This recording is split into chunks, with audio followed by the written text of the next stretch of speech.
கணவன் வீடு. மின்சார ரயில் வருவதற்கு இன்னும் நேரம் இருந்தது.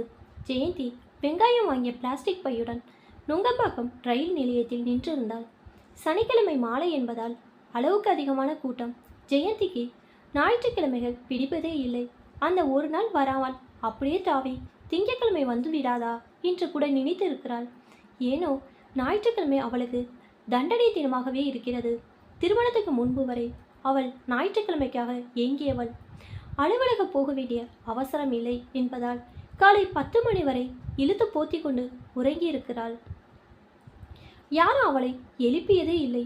காலை சாப்பாட்டை விலகி நேரடியாக மதிய சாப்பாடுதான். அதன் பிறகு அவளும் தங்கை மாலினியும் சீட்டாடுவார்கள்.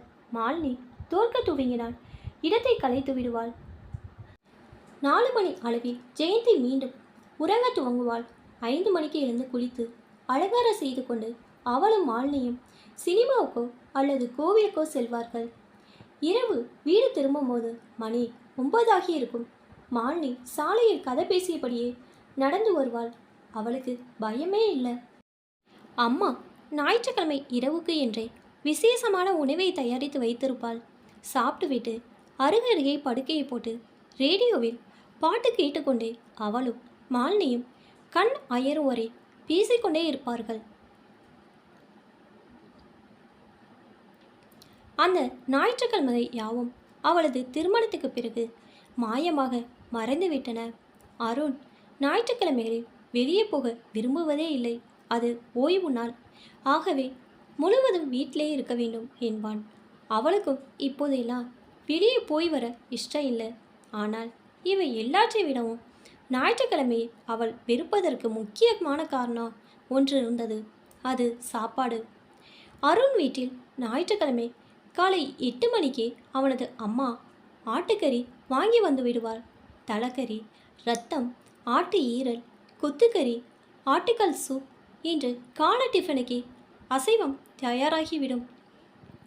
மதிய உணவுக்கு நண்டு அல்லது மீன், அத்துடன் கோழிக்கறி. இரவில் கடையில் பரோட்டா வாங்கி வந்து மீத இருக்கும் கோழி குழம்பு, வெங்காயம் இட்ட கறி வறுவலுடன் அவர்கள் சாப்பிடுவார்கள். ஜெயந்தி பிறந்ததிலிருந்து அசைவம் சாப்பிட்டதே இல்லை. அவள் சுத்த சைவம். காய்கறிகளில் கூட கத்திரிக்காய் முட்டையை போல இருக்கிறது என்று வீட்டில் வாங்க மாட்டார்கள். பட்டை, லவங்கம், கசகசா போன்ற மசாலா ஜாமான்களை அவள் முகர்ந்து பார்த்தது கூட கிடையாது. ஒரே ஒரு முறை அம்மாவுக்கு உடல் நலம் இல்லாமல் போனபோது நாட்டுக்கோழி முட்டையை பாலில் அடித்து கொடுக்க சொன்னார்கள். அதை சாப்பிடுவதற்கு அம்மா ஒப்புக்கொள்ளவே இல்லை. இன்றைக்கும் அதை சொல்லி காட்டுவாள். அம்மாவுக்காக வாங்கிய முட்டைகளை வீட்டு வேலைக்கார பெண்ணுக்கு தூக்கி கொடுத்தார் அப்பா. பள்ளியில் அவளோடு படித்த வேலம்மாள் என்ற பெண் சாதத்துக்கு தொட்டுக்கொள்ள பொரித்த நெத்திலி கருவாட்டை கொண்டு வருவாள். அதனால் அவள் அருகில் யாரும் உட்கார்ந்து சாப்பிட மாட்டார்கள். ஆனால் அவள்தான் ஜெயந்தியின் தோழி. அதனால் இருவரும் ஒன்றாக தான் சாப்பிடுவார்கள். எப்படி வேலம்மாள் கருவாட்டை மென்று தின்கிறாள் என்று கூச்சத்துடன் பார்த்து கொண்டு இருப்பாள் ஜெயந்தி. சில வேளைகளில் வேண்டுமென்றே வேலம்மாள் தன் கையை முகர்ந்து பார்க்கும்படி செய்து ஜெயந்தியை பரிகாசம் செய்வாள். கருவாடு சாப்பிட்ட கையில் அந்த நாற்றம் போகவே செய்யாது.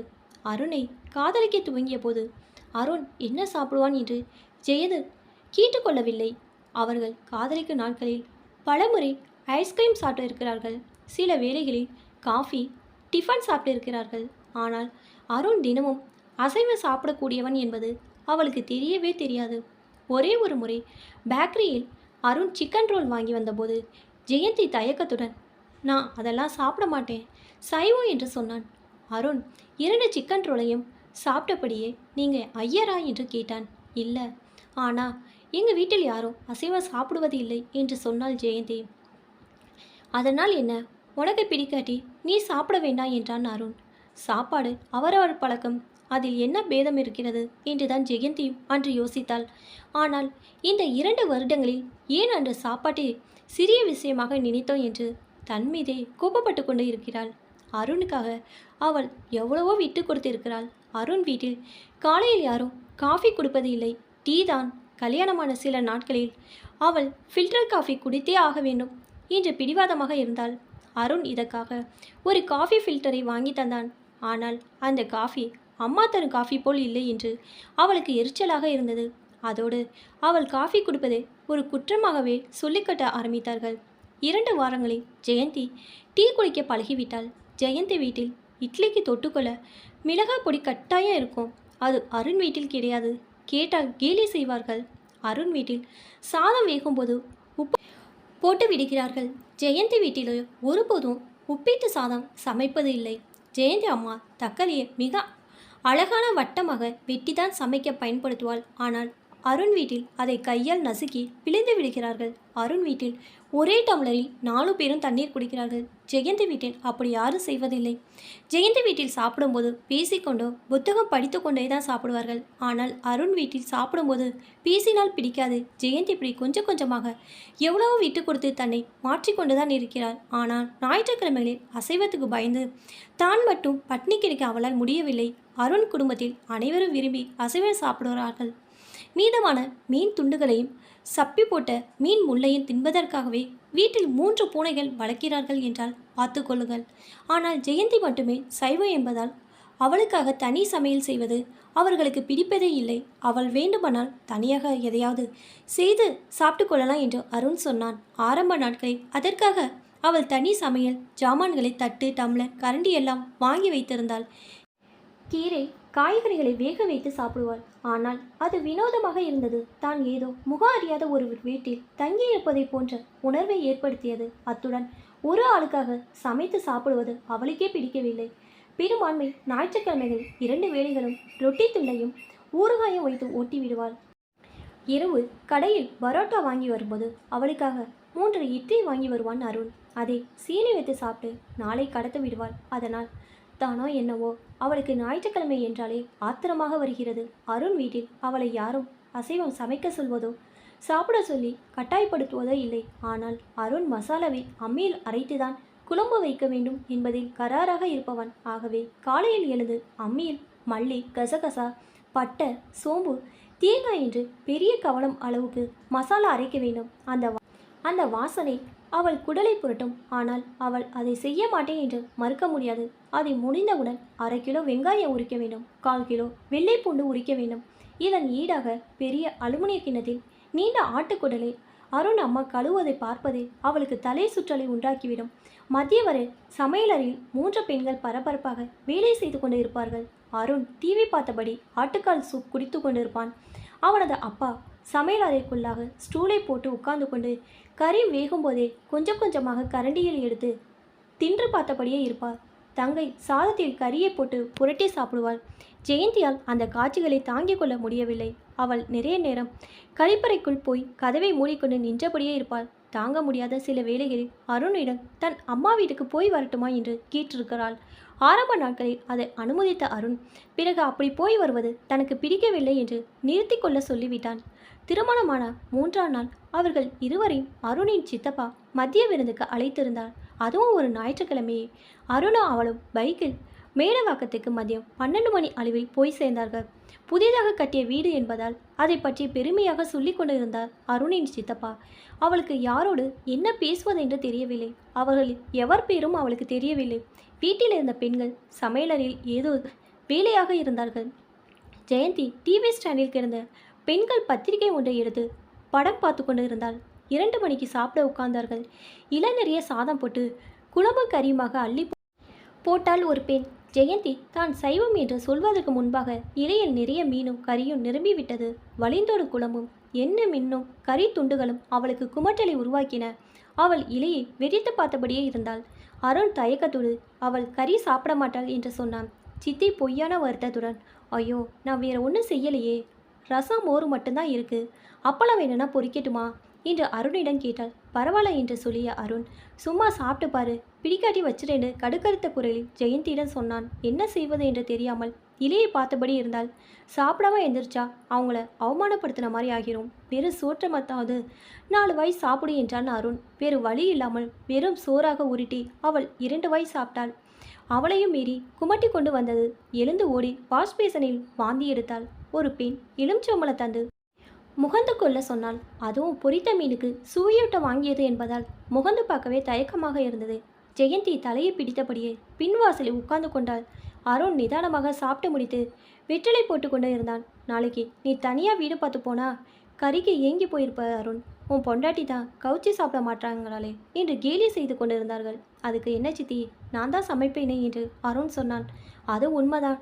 அருண் மட்டும் இல்லை, அவனது அப்பாவும் கூட நன்றாக அசைவம் சமைக்கக்கூடியவர்தான். ஆனால் மற்ற நாட்களில் அவர்கள் சமையல் அறை பக்கம் எட்டி கூட பார்ப்பதே இல்லை. மேடவாக்கத்தில் இருந்து வீடு வந்து சேரும் வரை ஜெயந்தியை திட்டிக் கொண்டே வந்தான் அருண். அவள் மௌனமாக கேட்டுக்கொண்டே வந்தாள். இனிமே நீ எங்கே போனாலும் கூடவே சாப்பாட்டையும் ஒரு டிஃபன் பாக்ஸில் கொண்டு வந்துடு, உன்னால் நான் அவமானப்பட முடியாது என்று கத்தினான். அன்று இரவு நெடுநேரம் ஜெயந்தி அழுது கொண்டு இருந்தால் அன்போடும் அக்கறையோடும் நடந்து கொள்ளும் அருண் இந்த ஒரு விஷயத்தில் மட்டும் அவளிடம் இவ்வளவு கோபமாக நடந்து கொள்வதை அவளால் தாங்கிக் கொள்ள முடியவே இல்லை. ஒருவேளை அசைவத்தை வெறுப்பது தனது குறையோ என்று கூட நினைத்திருக்கிறாள். இதற்காகவே ஒரு நாள் யாரும் அறியாமல் அலுவலகத்தின் எதிரில் உள்ள தேநீர் கடைக்கு போய் முட்டை பப்ஸ் வாங்கி வந்து கொஞ்சம் கடித்து பார்த்தாள். ருசியை விடவும் மனசாட்சி உறுத்த துவங்கியது. அப்படியே தூக்கி எறிந்து விட்டாள். அவளோடு வேலை செய்ய கிருத்தியா கூட திருமணத்துக்கு முன்பு வரை அசைவம் சாப்பிட்டதில்லை. இப்போது வாரம் தவறாமல் சிக்கன் பிரியாணி சாப்பிட்டுக்கிறேன் என்று சொல்லி அதையெல்லாம் பெரிய விஷயம் இல்லை என்றால் மற்றவர்களால் எளிதாக மாற்றிவிட முடிகிறது. தன்னால் ஏன் அப்படி முடியவில்லை என்று தன் மீதே அவளுக்கு ஆத்திரமாக வந்தது. ஒரு முறை அருணிடம், நான் அசைவம் சாப்பிடாமல் இருப்பது உனக்கு கோபமா என்று கேட்டான். அதெல்லாம் இல்லை, ஆனால் நீ அதை வெறுப்பது தான் பிடிக்கவில்லை. உனக்கு வெண்டிக்காய் கொத்தரங்காய் எப்படியோ அப்படிதான் எனக்கு மீனும் கோழியும். அதில் என்ன தப்பு இருக்கிறது என்றான் அருண். அன்று முழுவதும் அருண் சொல்வதான் சரி என்று தனக்குத்தானே சொல்லி கொண்டாள். ஆனாலும் அவளால் அந்த வாசனை தாங்கிக் கொள்ள முடியவே இல்லை. அருண் அதன் காரணமாகவோ என்னவோ மற்ற நாட்களைப் போல் இன்றி ஞாயிற்றுக்கிழமைகளில் சுபாவம் மாறி விடுகிறான். அருணை காதலித்த போது இதை பற்றி எதுவும் நினைத்து பார்க்கவே இல்லை. சில வேளைகளில் ஏன் அவனை காதலித்தல் என்று கூட யோசித்திருக்கிறாள். அப்பா பார்த்து திருமணம் செய்து கொடுத்திருந்தால் நிச்சயம் அசைவம் சாப்பிடும் ஆளை கட்டியிருக்க மாட்டோம். ஆனால் சைவம் மட்டும் சாப்பிடும் ஒரு ஆள் முரடனாக, அயோக்கியனாக, ஏமாற்றக்காரனாக இருந்து விட்டாள். அவளுக்கு தான் காதல் திருமணம் செய்து கொண்டது குறித்து ஒரு தடுமாற்றம் எப்போதும் இருந்து கொண்டே இருந்தது. ஒரு நாள் அம்மாவிடம் இதை பற்றி சொல்லி அழுதாள். அம்மா தீர்க்கமான மனதுடன், ஆம்பளைங்க அப்படி தான் இருப்பாங்க, ஆம்பளைங்க ருசியை தாண்டி நம்ம ஏற்றுக்கணும், நம்ம நாக்குன்னு தனியாக எந்த ருசியும் இருக்கக்கூடாது. ஊரில் எங்கள் பாட்டி ஒருத்தி இருந்தா, அவளுக்கு 10 வயசில் கல்யாணம் நடந்துச்சு. அவள் வாழ போன வீட்டில் பொம்பளை பிள்ளைங்க சாப்பிடும்போது வாய் மேல்ற சத்தம் கேட்கக்கூடாதுன்னு சொல்லுவாங்களாம்.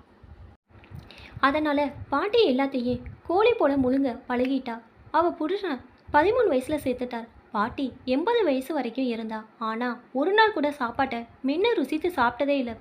செத்துப்போன புருஷன் ஆவியாக வந்து பக்கத்தில் உட்காந்து பார்த்துக்கிட்டு இருக்கிற மாதிரியே பயந்துக்கிட்டு சாப்பிடுவா. நல்ல வேளை நாம் எல்லாம் மென்று சாப்பிட்றோம், எல்லாத்தையும் சகிச்சுக்கிட்டு தான் போகணும், நான் வேறு என்ன சொல்கிறது என்றால் அதையும் சொல்லும்போது அம்மாவும் அழுதா. அதன் பிறகுதான் ஜெயந்தி ஞாயிற்றுக்கிழமைகளில் தனி சமையல் செய்து சாப்பிடுவதை கைவிடத் தொடங்கினாள். அருணை காதலித்த நாட்களில் அவள் நிறைய கனவு கண்டிருந்தாள். அவர்கள் காதலித்தது கூட மிக இயல்பாக நடந்தது. ஜெயந்தி வீட்டின் மாடியில் உள்ள தாமோதர் சாரை பார்க்க அருண் வந்த நாட்களில் அவர்களது காதல் துவங்கியது. முதலில் அருண் தான் அவளை காதலிப்பாக சொன்னான். ஜெயந்திக்கு அதை ஏற்றுக்கொள்வதா வேண்டாமா என்று குழப்பமாக இருந்தது. அவள் 2 நாட்கள் வரை பதில் சொல்லவே இல்லை. 3ஆம் நாளில் அருண் வேலை செய்யும் வங்கிக்கு சென்றாள். அருண் அதை எதிர்பார்க்கவே இல்லை. அவன் கம்பி வாழை இடப்பட்ட கூண்டுக்கு பின்னால் இருந்து அவளை பார்த்து சிரித்தான். பிறகு அவன் வெளியேறும் வரை வங்கியில் ஒட்டப்பட்டிருந்த விளம்பர வாசங்களை பார்த்து கொண்டிருந்தாள். அருண் உள்ளேயை தலசீவி பவுடர் அடித்து வந்திருப்பது பார்த்த உடனே தெரிந்தது. அவள் சிரித்து கொண்டாள்.